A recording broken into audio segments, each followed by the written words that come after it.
7 दिवस अवकाळी पाऊस संततधार पडत असल्याने मुंबईचे झालेली दुरावस्था यावर एक्सवर पोस्ट करत वंचित बहुजन आघाडीचे सर्वेसर्वा प्रकाशदादा बाळासाहेब आंबेडकर यांनी आपले मत व्यक्त केले आहे.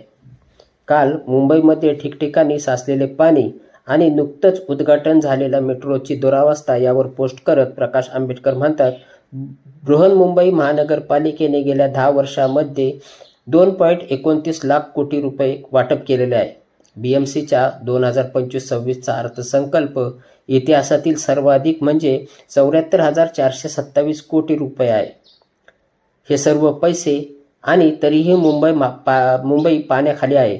हा गोंधळ अनेक दशकांपासून चाललेल्या भ्रष्टाचाराचा आणि BMCने केलेल्या मान्सूनपूर्व कामाचा परिणाम आहे. भाजप, शिवसेना, राष्ट्रवादी काँग्रेस हे सर्वच गेल्या काही वर्षाच्या भ्रष्टाचारासाठी आणि मुंबईच्या सध्याच्या स्थितीसाठी जबाबदार आहेत. मुंबईच्या ॲक्वा लाईन म्हणजेच मेट्रो लाईन 3 वरील वरळी भुयारी मेट्रो स्टेशनचे जे पाणी खाली गेले, या मेट्रो स्टेशनचे नुकतेच उद्घाटन झालेले होते. हे दृश्य पाहून राज्यात भ्रष्टाचार किती मोठ्या प्रमाणात असेल याची कल्पना करता येत नाही. महाराष्ट्रातील नागरिकांनो, जागे व्हा.